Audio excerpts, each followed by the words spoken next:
Bon, bonjour à toutes et à tous. J'ai promis d'être bref parce qu'il y a un excellent buffet qui nous attend avec une petite surprise et un petit gobelet souvenir que chacune et chacun pourra emporter et pourra penser ainsi à cette journée chez lui, soit pour y poser une brosse à dents, soit pour y boire un apéritif. Mais je veux d'abord vous remercier d'être présentes et présents nombreux aujourd'hui.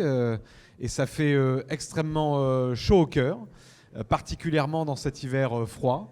Je veux remercier les élus qui sont ici, les maires, les adjoints, les élus municipaux, parfois venus de loin dans la circonscription, en tout cas du plus éloigné qu'on puisse dans la circonscription par rapport à aujourd'hui. Remercier aussi les représentants d'organisations syndicales, de différents collectifs ou associations qui sont là, d'engager contre les déserts médicaux, pour les conditions de travail au lycée Rostand, par exemple, pour l'environnement, pour les solidarités et pour finalement tout ce qui fait qu'on prend aussi du plaisir à se retrouver les uns et les autres. Et puis évidemment, remercier mon équipe parlementaire. Kenza l'a fait tout à l'heure, mais je vais devoir le refaire parce que c'est nécessaire. Remercier Kenza d'abord, puisque personne ne l'a encore remercié aujourd'hui.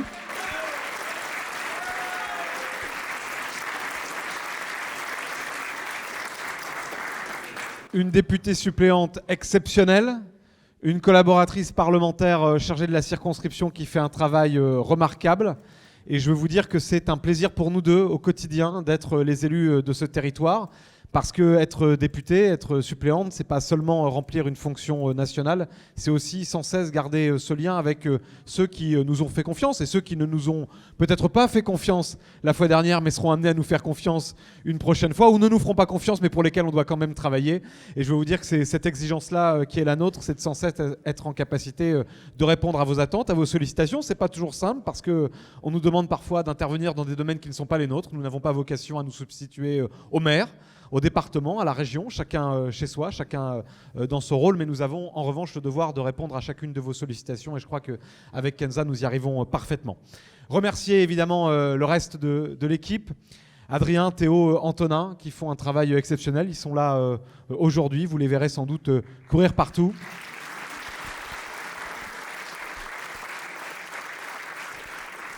J'ai la chance incroyable d'avoir une équipe qui, depuis juin 2022, m'accompagne parce que quand vous nous voyez, nous les parlementaires, en séance, à la télévision, il faut toujours imaginer que derrière, il y a une équipe qui travaille pour vous fournir les bonnes informations, qui travaille pour vous aider à y voir clair dans des débats parfois complexes, qui travaille pour assurer le lien avec le territoire et que sans cette équipe qui travaille, rien de ce que nous avons fait depuis 10 mois n'aurait été possible. Donc je voulais commencer par les saluer et les remercier, mais aussi ajouter à ces remerciements celles et ceux qui de fait font partie de l'équipe, qui sont les élus qui nous accompagnent et qui nous conseillent au quotidien et qui sont là aujourd'hui.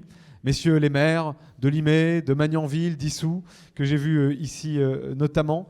Et puis toutes les militantes, tous les militants, quelle que soit leur formation politique, ou parfois qui n'en ont pas, parfois qui ne partagent pas tout des convictions qui sont les miennes, de l'identité politique qui est la mienne, des combats qui sont les miens, mais qui ont choisi de faire avec moi, avec nous, un bout de chemin. C'est grâce à elles et grâce à eux que nous sommes là et je voulais là aussi les remercier. Alors, des vœux, c'est d'abord adresser des vœux à chacune et à chacun d'entre vous de santé et de bonheur. C'est le préalable indispensable et c'est, je crois, la priorité en ce début d'année. Vous souhaitez, à vous qui êtes ici aujourd'hui, que l'année 2024 vous apporte le plaisir et le bonheur qu'offrent ces petites joies du quotidien, qu'offre la famille, qu'offre parfois son travail quand on y est heureux, qu'offre ce que sont les différentes activités que nous pouvons faire sur notre territoire. Et il y a ici des acteurs du monde culturel, sportif, associatif qui contribuent chaque jour à ce que finalement on puisse ici dans le Mantois, dans le Vexin, s'épanouir et se retrouver. Voilà les premiers vœux que je voulais formuler. Mais je veux aussi formuler des vœux plus généraux pour notre circonscription. Et d'abord vous dire que moi je suis extrêmement fier d'être, non pas le député de la 8e circonscription, ce qui ne veut pas dire grand-chose, mais d'être le député de Mantes-la-Jolie, de Mantes-la-Ville, de Limay, de Buchelay, de Rosny-sur-Seine, de Guitrancourt, de Drocourt, de Wainville-sur-Moncian, de Jambeville, de Guernes, de Saint-Martin-la-Garenne, de Guitrancourt, d'Issou, de Porcheville, de Gargenville, de Jusier, de Montalet-le-Bois, d'être le député de toutes ces communes qui... j'espère que je n'en ai oublié aucune. D'être... Et Blainville, pardon, mais oui, évidemment.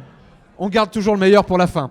D'être le député de toutes ces communes, parce que cette circonscription, elle représente la France. Elle représente la France dans sa diversité, elle représente la France dans sa pluralité. La France des quartiers populaires, la France des villages, la France des communes périurbaines qui attendent des trains à l'heure et de bonne qualité, sans augmentation du prix du pass Navigo sur les deux rives de la Seine, parenthèse refermée. De la France du monde culturel, associatif, de la France qui s'engage et de la France qui attend beaucoup de ses parlementaires. Et moi, je suis extrêmement fier, extrêmement heureux d'être le député de cette circonscription, parce que cette circonscription, elle est à l'image de notre pays, et elle m'amène et elle me donne une force et une sérénité considérable quand il s'agit de monter à la tribune de l'Assemblée nationale pour refuser la retraite à 64 ans, qui abîme nos conditions de travail, nos conditions de vie en bonne santé. Pour refuser les discours de haine et de racisme qui ont donné, ça a été rappelé tout à l'heure, une loi immigration votée avec le concours de l'extrême droite, qui m'amène à monter à la tribune de l'Assemblée nationale pour défendre l'école publique, l'école de la République, qui traduit pour chaque enfant de notre pays la promesse de liberté, d'égalité et de fraternité. Défendre le lycée Rostand, défendre le lycée de Porcheville, défendre les écoles de cette circonscription, défendre le combat des parents d'élèves qui se battent pour que leurs enfants réussissent, défendre nos enseignantes et nos enseignants qui ne demandent pas la lune, qui demandent de pouvoir remplir leur mission dans de bonnes conditions, et défendre les collectivités, notamment les communes qui les accompagnent et qui sont souvent, elles, abandonnées par l'État, qui oublie un certain nombre de ses missions.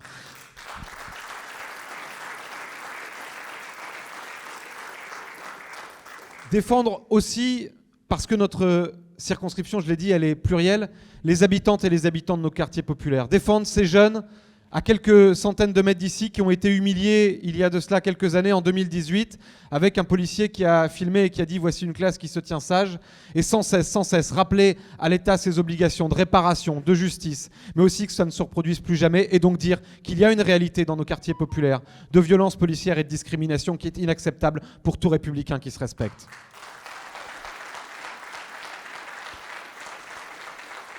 Défendre votre droit, notre droit à un logement digne, décent.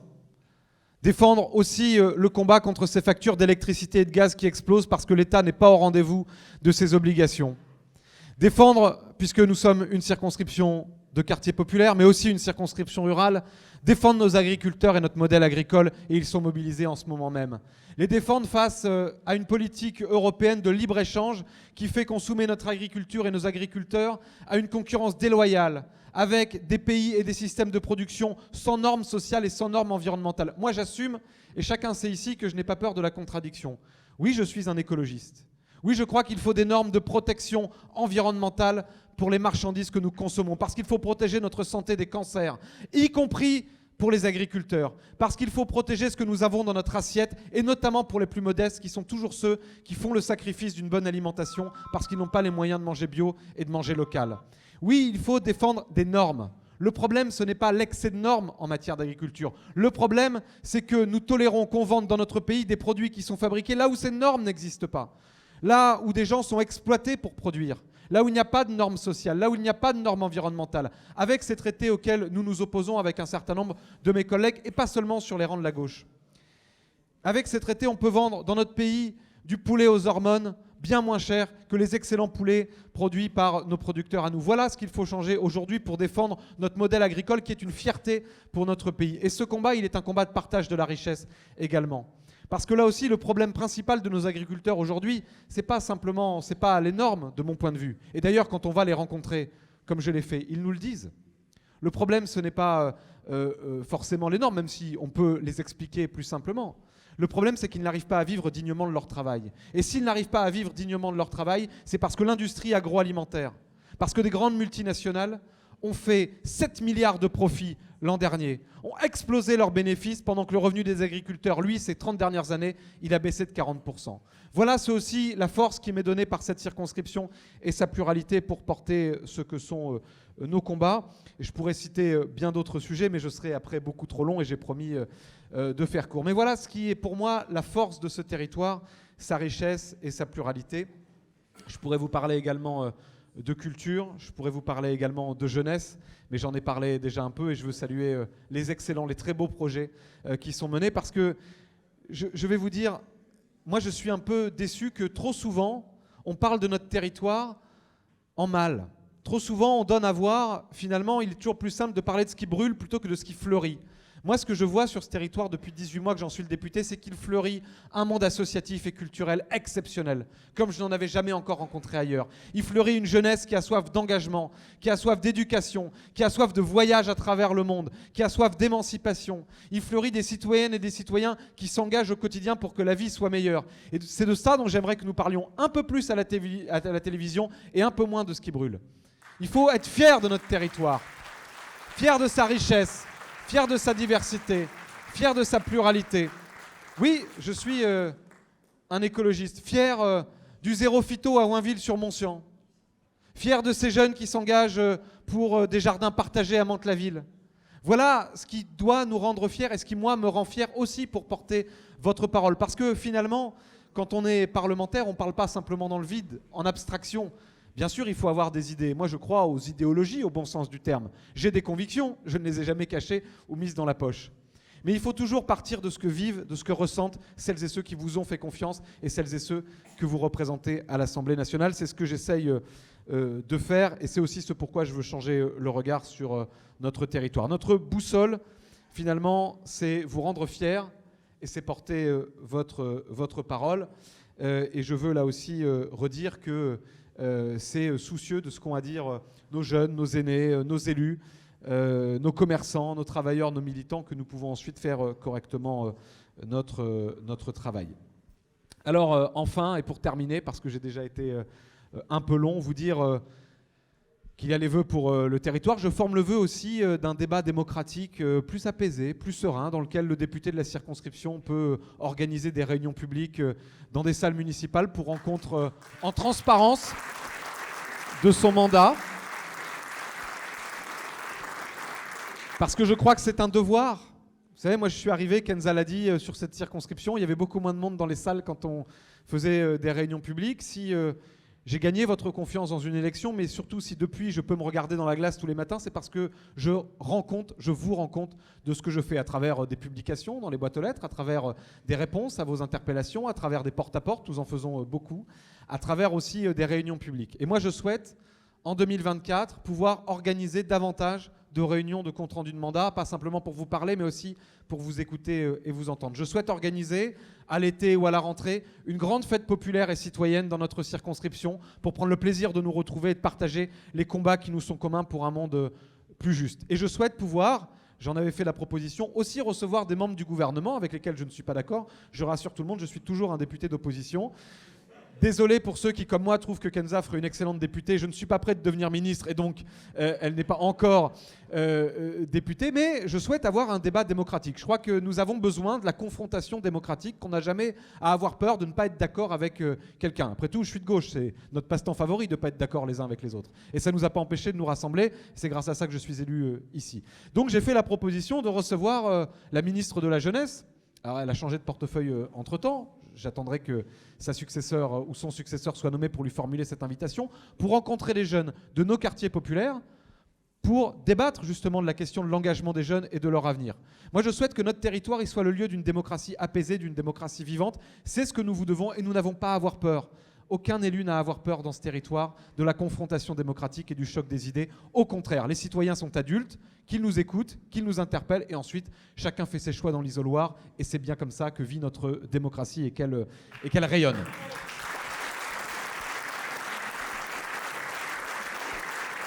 Et donc je veux dire d'un mot que je suis évidemment, quand on est parlementaire, on vote en son âme et conscience. Jamais personne ne me fera voter pour autre chose que ce que je pense. Ça, c'est une évidence et c'est non négociable.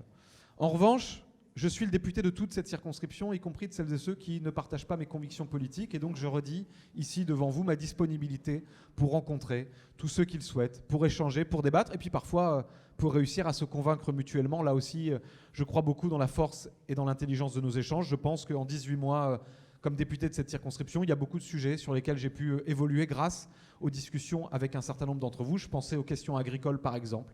Je pense aux questions des collectivités locales pour lesquelles je me suis beaucoup engagé.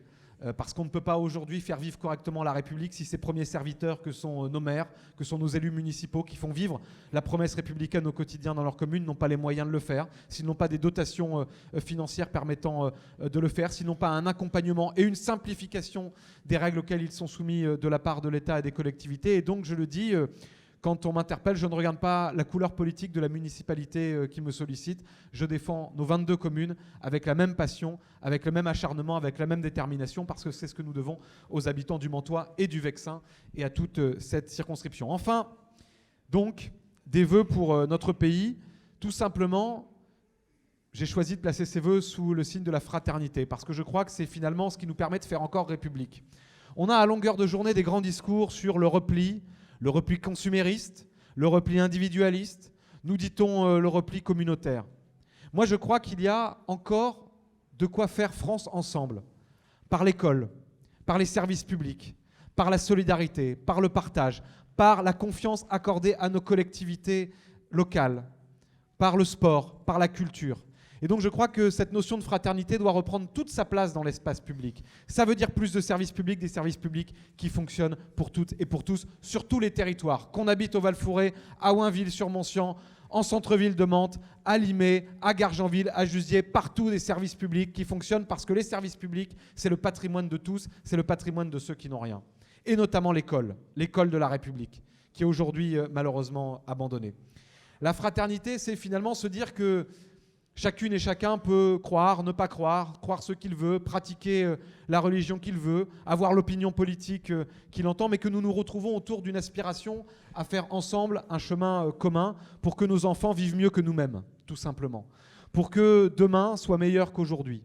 Pour que la planète qui se réchauffe et la biodiversité qui s'éteigne, eh bien, on prenne une autre trajectoire et que nos enfants puissent vivre sur une planète respirable, durable et entendre le chant des oiseaux. Pour que nos quartiers populaires soient enfin considérés, qu'on n'ait pas des réponses et des injonctions martiales, brutales, mais qu'on entende la parole des habitantes et des habitants, et pour que, quand on habite loin des centres urbains, on puisse avoir accès aux mêmes services publics, aux mêmes prestations que quand on habite dans les centres-villes. Voilà ce qui, pour moi, en quelques mots, est la promesse de fraternité et ce qui doit être notre boussole à toutes et à tous, quelles que soient nos convictions politiques, au service de l'intérêt général. La fraternité, elle n'existe pas sans égalité entre les femmes et les hommes, sans égalité entre les territoires, sans égalité entre les citoyennes et les citoyens. Et vous me retrouverez toujours pour combattre les discours de division, de fracturation, de racisme, de haine qui visent à opposer le peuple, qui visent à opposer les Françaises et les Français entre elles et entre eux. Je crois qu'on en a trop souffert à l'occasion du débat sur la loi immigration. Moi, je serai, comme parlementaire, le garant que cette circonscription sera représenté de façon unique par un député qui porte la voix de toutes et de tous, sans s'intéresser au particularisme ou sans chercher à diviser qui que ce soit, parce que nous sommes ensemble bien plus forts que divisés. C'est vrai pour la politique, c'est vrai aussi pour un territoire. Et enfin, évidemment, l'égalité, c'est le pouvoir d'achat. Et je veux terminer par ça parce qu'on a bien des débats à la télévision, bien des débats à l'Assemblée nationale qui concernent bien des sujets, mais finalement on esquive toujours le vrai sujet, celui sur lequel vous m'interpellez au quotidien. La réalité, c'est qu'aujourd'hui, le passage à la caisse du supermarché est devenu un calvaire pour tout le monde. Pas simplement pour les plus pauvres. D'abord, évidemment, pour les plus pauvres, mais aussi pour ce qu'on appelle pudiquement la classe moyenne.